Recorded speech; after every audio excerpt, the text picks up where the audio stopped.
So on Monday, the country will honor its service members as we celebrate Veterans Day. And tonight, we are recognizing an Atlanta veteran who traveled around the world with the Army during World War II. He sat down with our Joe Hinkie today.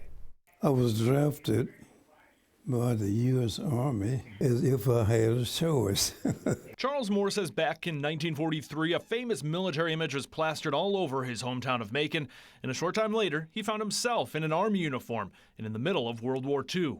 Basic training took Moore from Fort Benning, Georgia, up the East Coast and eventually onto a Liberty ship. We stayed on that ship, you won't believe this, for 30 days. He traveled down the coast through the Panama Canal to Australia and eventually New Guinea. It was an experience that I wouldn't want to go through again. In New Guinea, his unit jumped from island to island, building airstrips along the way so the Air Force could come in and drop supplies. I didn't mind the infantry going ahead of us as engineers building airstrips. The Army eventually put Moore back on a ship headed to Tokyo, but while on the water, the U.S. dropped 2 atomic bombs on Japan. Didn't realize that that was the end of the war. It would also be the end of Moore's time overseas as his ship headed back to the States. Moore received an honorable discharge after 3 years of service. He moved to Atlanta, attended Morris Brown College, became the school's chief financial officer, and later interim president.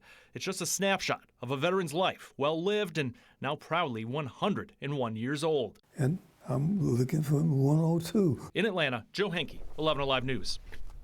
An incredible history. I'm so happy that we were able to tell Mr. Charles' story. 102, I think it's looking bright for him. Yeah, and what a blessing that he's still around to be able to tell his story. Right. Such a blessing to have those men and women around all these years later to give us a peek at what they did. Absolutely. Mr. Charles, thank you so much for speaking with us. Absolutely.